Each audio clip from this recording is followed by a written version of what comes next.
তো বন্ধুরা এই রান্না বান্না শেষ করে চলে এলাম ভাত বাড়ার জন্য। তো দেখিয়ে দিই কি রান্না করলাম। এই যে বেগুন ভাজা, সাথে এখানে ইলিশ মাছের মাথা দিয়ে আলু বেগুন দিয়ে চচ্চড়ি। এগুলাই কিন্তু এই চচ্চড়িটা খেতে। শিমও দিয়েছি কয়েকটা। আর এখানে আছে সর্ষে ইলিশ। শীতকালে ইলিশের ঝাল করেছি, কেমন লাগবে কি জানি খেতে। গন্ধ তো ভালোই বেরিয়েছিল, আশা করছি ভালো লাগবে খেতে। আর এখানে আছে পাতলা করে মসুর ডাল, দারুণ একটা গন্ধ বেরিয়েছে।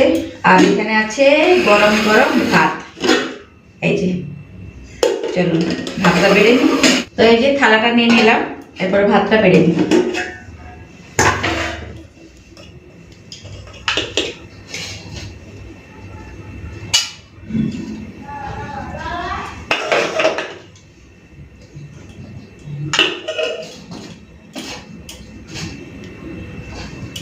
ভাতটা ভালো করে একটুখানি গুছিয়ে টুছিয়ে নিলাম।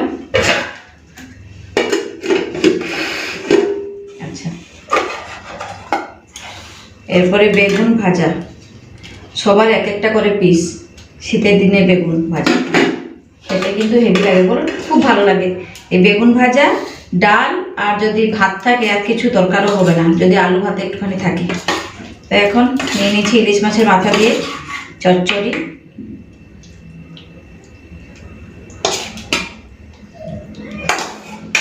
তো এখন নিয়ে নিচ্ছি সর্ষে ইলিশ।